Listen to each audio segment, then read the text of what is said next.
CM ಮುಂದುವರಿತಾರೆ ಅಂತ ಮುಗಿದೋಯ್ತು.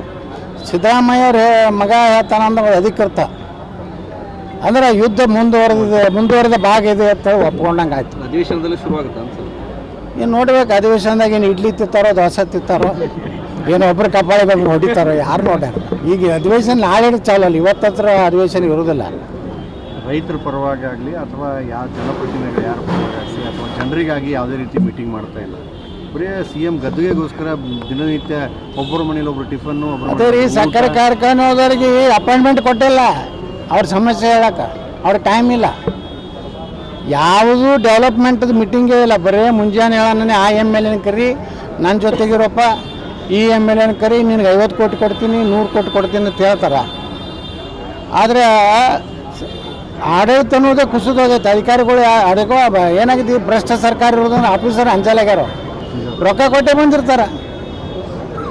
ರೊಕ್ಕ ಕೊಟ್ಟು ಬಂದು ಆಫೀಸರ್ಗೆ ನೀವು ಹೋಗಿ ಕೆಲಸ ಮಾಡಂದ್ರೆ ಯಾಕ್ರಿ ನಾವು ನಿಮ್ಗೆ 50 ಲಕ್ಷ ರೂಪಾಯಿ ಕೊಟ್ಟು ಬಂದೀವಿ. ನಾ ಹಂಗೆ ಟೆಂಡರ್ ನಡೆದಂಗೆ ನಡೆದವ್ರು ಅಧಿಕಾರಿಗಳಿಗೆ 5 ಕೋಟಿ 10 ಕೋಟಿ ವರ್ಗಾವಣೆ ಅನ್ನೋಂಥದ್ದು ಎಷ್ಟೇ ಆಗೈತಿ. ಮೊನ್ನೆ ಒಬ್ಬರು ಅಧಿಕಾರಿ ಹೇಳಿದ್ರು ನನಗೆ, ಮೊದಲ 2 ಕೋಟಿ ಹೇಳಿದ್ರತ್ತೆ. ಯಾವುದೋ ಹೊತ್ತು ಹೇಳೋದಿಲ್ಲ. ಮತ್ತೊಬ್ಬರು ಬಂದ್ರತ್ತ 3 ಕೋಟಿ ಕೊಡ್ತೀನಿ ಅಂದ್ರತ್ತ. ಈಗ 3 ಕೋಟಿ ಕೊಡ್ತೀನಿ, ಅದು ಎಲ್ಲಿಗೆ ಬಂದಿತ್ತ 5 ಕೋಟಿಗೆ ಬಂದಿತ್ತು. ಈ ವ್ಯವಹಾರ ಇವತ್ತು ನಡೆದತ್ತೆ. DK ಶಿವಕುಮಾರ್ 70 ಶಾಸಕರಿಗೆ 55 ಕೋಟಿ ಪಟ್ಟ ಏನು ಗೊತ್ತಿಲ್ಲ, ನಾನು ಎಣಿಸ್ಲಕ್ಕೆ ಹೋಗಿಲ್ಲ, ನೋಡಿಲ್ಲ. ಸರ್ ಈಗ ನೋಡಿ, ಸಿದ್ದರಾಮಯ್ಯ ಸರ್ಕಾರ ಮುಸ್ಲಿಮರಿಗೆ ರಿಸರ್ವೇಷನ್ ಕೊಡ್ತದೆ, ಉರ್ದು ಶಾಲೆಗಳಿಗೆ ರೊಕ್ಕ ಕೊಡ್ತಾರೆ. ಹಾಂ, ಹಿಂದೂಗಳ ಭಾಗವಾಗಿರುವಂಥ ಲಿಂಗಾಯತರು, ಆಲಮತದವರು, ಇವತ್ತು ಆಲಮತದ ಕುರುಬ ಸಮಾಜದವರು ST ಬೇಡ್ಲಕತ್ತಾರೆ. ಅದಕ್ಕೆ ಸಿದ್ದರಾಮಯ್ಯಂದು ಏನೂ ರೆಸ್ಪಾನ್ಸ್ ಇಲ್ಲ. ಲಿಂಗಾಯತರು ಇವತ್ತು ಬಡವರು ಯಾರದಾರ ಅವರಿಗೆ ಏನು ಮೀಸಲಾತಿ ಕೊಡ್ಬೇಕಂತ ಹೇಳಿ ಮುಸ್ಲಿಮರು ಕೊಡಲಿಕ್ಕೆ ಬರೋದಿಲ್ಲ. ಮೀಸಲಾತಿ ಸಂವಿಧಾನದಲ್ಲಿ ಬಾಬಾ ಸಾಹೇಬ್ ಅಂಬೇಡ್ಕರ್ ಬರೆದ ಸಂವಿಧಾನದಲ್ಲಿ ಎಲ್ಲಿಯೂ ಧರ್ಮ ಆಧಾರಿತ ಮೀಸಲಾತಿ ಇಲ್ಲ. ಸಿದ್ದರಾಮಯ್ಯ ಇವತ್ತು ಅವ್ರಿಗೆ ಮೀಸಲಾತಿ ಕೊಡ್ತಾರೆ. ಅದೇ ಬರೀ ಓಟ್ ಅಂದ್ರೆ ಮುಸಲ್ರು ಅಟ್ಟೆ ಓಟ್ ಹಾಕ್ತಾರೆ ಅವ್ರಿಗೆ, ಕಾಂಗ್ರೆಸ್ನವ್ರಿಗೆ. ಇನ್ನು ಮ್ಯಾಗ ಮುಸಲ್ರು ಅಟ್ಟೆ ಓಟ್ ಹಾಕಂಗೆ ಹಿಂದೂಗಳಲ್ಲಿ ಆ ಭಗವಂತ ಬುದ್ಧಿ ಕೊಡ್ಲತ್ ಕೇಳ್ಕೊತೀನಿ. ಕಾಂಗ್ರೆಸ್ಸು ದಲಿತರಿಗೂ ಏನೂ ಮಾಡಿಲ್ಲ, ಹಿಂದುಳಿದವ್ರಿಗೂ ಏನೂ ಮಾಡಿಲ್ಲ. ಇವತ್ತು ದಲಿತರು ರೊಕ್ಕನೇ ತಿನ್ನಕತ್ತಾರ. ವಾಲ್ಮೀಕಿ ಹಗರಣ ಏನು, ಬೋಯಿ ಹಗರಣ ಏನು, ಅಂಬೇಡ್ಕರ್ ನಿಗಮದ ಹಗರಣ ಏನು. ದಲಿತರು ರೊಕ್ಕ ತಿನ್ನೋಂಥವ್ರು ಅಹಿಂದ ಲೀಡ್ರ್ ಅಂತ ಹೇಳ್ಕೊತಾರೆ. ಇವತ್ತು ಬರೀ ಪಂಚಮ ಶಾಲೆಗಳಲ್ಲ, ಅಲ್ಲಿ ಲಿಂಗಾಯತರಲ್ಲಿ 2Aದಲ್ಲಿ ಇಲ್ಲಾರಂಥ ಎಲ್ಲ ಸಬ್ಸೆಕ್ಟ್ಗಳು, ಮರಾಠ ಸಮಾಜ, ಜೈನ್ ಸಮಾಜ, ಇವು ಎಲ್ಲ ಸಮಾಜಕ್ಕೆ ಮೀಸಲಾತಿ ಕೇಳಿದ್ದು ನಾವು. ಮುಸ್ಲಿಮ್ರಿಗೆ ನೀವು ಕೊಡ್ಲಾರ್ದಂಥದ್ದು ಒಂದು ಇದಕ್ಕೆ ನೀವು ಕೊಡ್ಲಕತ್ತೀರಿ, ಧರ್ಮಕ್ಕೆ. ಅದಕ್ಕೆ ಸಿದ್ದರಾಮಯ್ಯನವರು ಇದು ಸಾಬರ ಸರ್ಕಾರ ಆಗೈತಿ ಹೊರತು ಹಿಂದೂಗಳ ರಕ್ಷಣೆನೂ ಆಗ್ತಾಯಿಲ್ಲ. ಹಿಂದೂಗಳ ಗುಡಿಗುಂಡ ರೊಕ್ಕ ತಿತ್ತಾರೆ, ಧಾರ್ಮಿಕ ದತ್ತಿ ಇಲಾಖೆದು ಇದು ವಕಫ್ಗೆ ಹಾಕ್ತಾರೆ. ಹಿಂಗೆ ಮೀಸಲಾತಿ ಇದು ಒಂದು ವರ್ಗದ ಅಲ್ಲ, ಹಿಂದೂ ಲಿಂಗಾಯತರು ಅಷ್ಟೇ ಅಲ್ಲ. ಅದರಲ್ಲಿ ಮರಾಠರಿದ, ಜೈನರಿದ್ದಾರೆ, ಕೂಡು ಒಕ್ಕಲಿಗರು ಅದಾರೆ, MB ಪಾಲ್ರಿ ಜನಾಂಗದವರು ಅದಾರ, ಬಂದಲ್ಲೇನು ಅಶೋಕ, ಹಾಂ, ಅವ್ರ ಸಮಾಜದವರು ಅದಾರ. ಯಾಕಂದ್ರೆ ಇನ್ನೂ ವೃಕ್ಷ ಅಂದಾಗ ಏನು ಗಿಡ ಹಚ್ಲಕತ್ತಾರೆ ಅದೊಡ ಕೊಡಿ. ಅದಕ್ಕೆ ಎಲ್ಲ ಸಮಾಜದ್ದು. ಅದಕ್ಕೆ ನಾಳೆ ನಾವು ಕೋರ್ಟ್ನಾಗ ಚಾಲೆಂಜ್ ಮಾಡೀವಿ, ಮುಸ್ಲಿಮ್ರು ಕೊಲ್ಲಕ್ಕೆ ಬರೋದಿಲ್ಲ. ಇವತ್ತು ನೋಡಿ ಟೆಂಡರ್ನಲ್ಲಿ ಮುಸ್ಲಿಮರಿಗೆ ಮೀಸಲಾತಿ. ಅವನು ಜಮೀರ್ ಅಹಮದ್ ಖಾನ್ ಹೇಳ್ತಾರೆ 400 ಯುವಕರಿಗೆ PSI ಪರೀಕ್ಷೆಗೆ ಇವತ್ತು ಟ್ರೈನಿಂಗ್.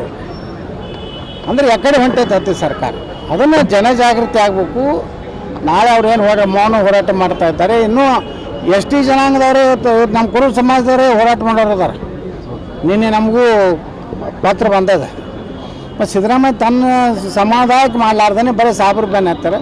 ಅದಕ್ಕೆ ಇದು ಇನ್ನೂ ಹೋರಾಟ ನಿರಂತರ ಆಗ್ತದೆ. ನಿರುದ್ಯೋಗ ಯುವಕರ ಸಮಸ್ಯೆ ಐತಿ. 2.5 ಲಕ್ಷ ಹುದ್ದೆಗಳ ಖಾಲಿ ಅದಾವೆ, 2.5 ಲಕ್ಷ. ಅಲ್ಲಿ ಸರ್ಕಾರ ಬಳಿ ರೊಕ್ಕಿಲ್ಲ. ಈ ಮತ್ತೆ ವಿದ್ಯಾರ್ಥಿಗಳು ಬೆಳಗಾವಿಯಲ್ಲಿ ನಾಳೆ ಹೋರಾಟ ಮಾಡ್ತಾಯಿದ್ದಾರೆ.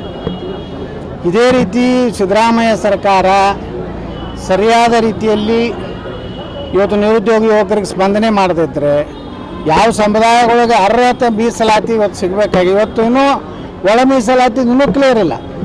ಇನ್ನೂ ಅದು ಗೊಂದಲನೇ. ಅದಕ್ಕೆ ಸರ್ಕಾರ ಸಂಪೂರ್ಣವಾಗಿ ಇವತ್ತು ಬೇರೆ ಕೋಳಿ ನಾಟಿ ಕೋಳಿ ಸಾರು ಇಡ್ಲಿ ವಡೆ ತಿನ್ನೋದ್ರಾಗನೇ ಕೂತಾರೆ. ಮತ್ತು ವಿರೋಧ ಪಕ್ಷ ಅಂತರೂ ವಿಜೇಂದ್ರ ಅಂತರೂ ಪಾಪ ಏನು ಮಾತಾಡೋದೇ ಇಲ್ಲ. ಒಂದು ಹೆಸರು ಟಾವೆಲ್ ಹಾಕೋತಾನ, ಡ್ರೆಸ್ ಅಂತರೂ 2-3 ಲಕ್ಷ ರೂಪಾಯಿ ಇರುತ್ತೆ. ಅದ್ರ ಮ್ಯಾಗ ಹೆಸರು ಹಾಕೊಂಡ್ಕೊಳ್ಳಿ ನೀವು ರೈತರು ಎಷ್ಟು ಹಾಲಿಕಿಸಿದ್ದಾರೆ, ರೈತ ನಾಯಕ ಜಯವಾಗಲಿರ್ತಾರೆ. ಮೆಕ್ಕೆಜೋಳ ತೊಗೋತಾರೆ, ಆ ಸಕ್ಕರೆ ಕಾರ್ಖಾನೆ ಮೆಕ್ಕೆಜೋಳ ತೊಗೋಬೇಕಾದ್ರೆ ಅದ್ರ ರೇಟರು ಸರ್ಕಾರ ಕೊಡಬೇಕಲ್ಲ, ಅದ್ರ ಬೆಂಬಲ. ಅಲ್ಲಿ ಕೇಂದ್ರದವರು ಇಥನಾಲ್ ತೊಗೊಳಕ್ತಾ ಇರಲಿಲ್ಲ, ರಾಜ್ಯದವರು ಸಬ್ಸಿಡಿ ಕೊಡಲಾಗ್ತಾ ಇರಲಿಲ್ಲ. ಸುಮ್ಮನೆ ಹೇಳ್ತಾರೆ 3,500 ಕೊಡ್ರಿ 4,000 ಕೊಡ್ರಿ, ಅದು ಎಲ್ಲಿ ಕೊಡೋದು ಏನೋ ಸರ್ಕಾರ. ಅವು ಕಾರ್ಖಾನೆಗಳ ಸಮಸ್ಯೆ ಕೇಳಕ್ಕೆ ಮುಖ್ಯಮಂತ್ರಿಗಳು ಅಪಾಯಿಂಟ್ಮೆಂಟ್ ಕೊಟ್ಟಿಲ್ಲ ಮೊನ್ನೆ ಸಕ್ಕರೆ ಕಾರ್ಖಾನೆ ಅದ. ಈ ಸ್ಥಿತಿ ಒಳಗೆ ಒಟ್ಟೆ ರೈತರನ್ನ ಪ್ರಚೋದನೆ ಮಾಡೋದು. BJP ಒಳಗಿರೋರು ರೈತರನ್ನ ಪ್ರಚೋದನೆ ಒಬ್ಬ ತಲೆ ಮ್ಯಾಗ ಉಳ್ಳಾಗಡ್ಡಿ ಇಟ್ಕೊಂಡಾನ, ಮೊನ್ನೆ ಇಲ್ಲಿ ಬಿಜಾಪುರನಾಗ ಮಾಡೋದಲ್ಲ, ಒಬ್ಬ ಕುಂಬಳಕಾಯಿ ಇಟ್ಕೊಂಡಾನ, ಮತ್ತೇನೇನು ಇಟ್ಕೊಂಡು ಅಡ್ಡಾಡಿದ್ರಲ್ಲ ಇಲ್ಲಿ ಬಿಜಾಪುರನಾಗ. ಹಿಂಗೇನಾರು ಆದ್ರೆ ಹೋರಾಟ ಆದ್ರೆ ಪ್ರೇಯರ್ ಸಿಕ್ಕಂಗೆ ಆಯ್ತಾನ. ನಾವೇ ನೋಡಲ್ಲ ವಿಧಾನಸಭೆದಾಗ ಏನು ವಿಧಾನಸಭೆಯನ್ನ ಮುತ್ತಿಗೆ ಹಾಕ್ತಾರೆ. ವಿಧಾನಸಭೆ ಒಳಗೆ ಮಾತಾಡೋದು ಬಿಟ್ಟು ಹೊರಗೆ ಮುತ್ತಿಗೆ ಏನು ಹಾಕೋದಿರಿ? ಸುಮ್ಮನೆ ಎಲ್ಲ ನಾಟಕ ಜನರಿಗೆ ಜನ ಮರಳು ಜಾತ್ರೆ ಮರಳು ಅನ್ನಂಗೆ ಜನರನ್ನು ಮೋಸ ಮಾಡ್ಲಾಕತ್ತಾರೆ. ಅಧಿವೇಶನ ನಡುವೆ CM ಮೊದಲೇ ವಿಧಾನಸಭೆ ಸ್ಟಾರ್ಟ್ ಆದ ತಕ್ಷಣ ಎದ್ದನ್ನು ಹೇಳ್ತೀನಿ ಸ್ಪೀಕರ್ ಅವ್ರಿಗೆ, ಮೊದಲು ಉತ್ತರ ಕರ್ನಾಟಕದ ಚರ್ಚೆ ತೊಗೋಬೇಕು, ತೊಗೋದೇ ಇದ್ದರೆ ಧರಣಿ ಮಾಡ್ತೀನಿ. ಅದಕ್ಕೆ ಟೈಮ್ ಫಿಕ್ಸ್ ಮಾಡಿರ್ಬೇಕು. ನಾಳೆ ಇಡೋದು ಉತ್ತರ ಕರ್ನಾಟಕ ಚರ್ಚೆಗೆ 2 ಗಂಟೆ ಟೈಮ್ ಫಿಕ್ಸ್.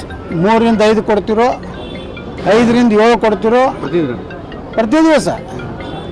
ಹೊಸಲನ್ನು ಹಂಗೆ ಮಾಡ್ಯಾರ. ಅದಕ್ಕೆ ಪ್ರತಿ ದಿವಸ 2 ತಾಸು ನಮ್ಗೆ ಕೊಡ್ರಿ. ಯಾರ್ಯಾರು ಶಾಸಕರು ಮಾತಾಡ್ಬೇಕನ್ನೋ ಮಾತಾಡ್ತಾರೆ, ಆಡಳಿತ ಪಕ್ಷರು ಏನೂ ಮಾತಾಡೋದಿಲ್ಲ ಅವ್ರು ಸರ್ಕಾರ ವಿರುದ್ಧ. ನಾನು ಮಾತಾಡ್ತಿದ್ದೆ ಸರ್ಕಾರ ವಿರುದ್ಧ. ಇವತ್ತು ಕೃಷ್ಣಾ ಮೇಲ್ದಂಡೆ ಯೋಜನೆ ಇದು ಎಲ್ಲೇ ಪರಿಸ್ಥಿತಿ. ಅದಕ್ಕೆ ನಾಳೆ ನಾನು ಸ್ಪೀಕರ್ಗೆ ಆಗ್ರಹ ಮಾಡ್ತೀನಿ, ಅದಕ್ಕೆ ಅವಕಾಶ ಕೊಡಲಿಲ್ಲ ಅಂದ್ರೆ ಧರಣಿ ಮಾಡ್ತೀನಿ. ನಾಳೆಯಿಂದಲೇ ಉತ್ತರ ಕರ್ನಾಟಕದ ಅಭಿವೃದ್ಧಿ ಬಗ್ಗೆ, ಬರೀ ಉತ್ತರ ಕರ್ನಾಟಕ ಅಷ್ಟೇ ಅಲ್ಲ, ಮೊನ್ನೆ ನಾವು ಕರಾವಳಿ ಕರ್ನಾಟಕದಲ್ಲಿಯೂ ಸಮಸ್ಯೆ ಅದಾವು, ಹಳೆ ಮೈಸೂರು ಭಾಗನಾಗ ಚಾಮರಾಜನಗರದಲ್ಲಿಯೂ ಸಮಸ್ಯೆ ಅದಾವೆ, ಕೋಲಾರದಲ್ಲಿ ಸಮಸ್ಯೆ ಅದಾವೆ. ಅದಕ್ಕೆ ಈ ಸಮಗ್ರ ಅಭಿವೃದ್ಧಿ ಸಲುವಾಗಿ ಚರ್ಚೆ ತೊಗೋಬೇಕಂತ ಒತ್ತಾಯ ಮಾಡ್ತೀವಿ. ತೊಗೋದೇ ಇದ್ದರೆ ಧರಣಿ ಮಾಡ್ತೀನಿ. ಸರ್, ಈಗ PPP ಹೋರಾಟಕ್ಕೆ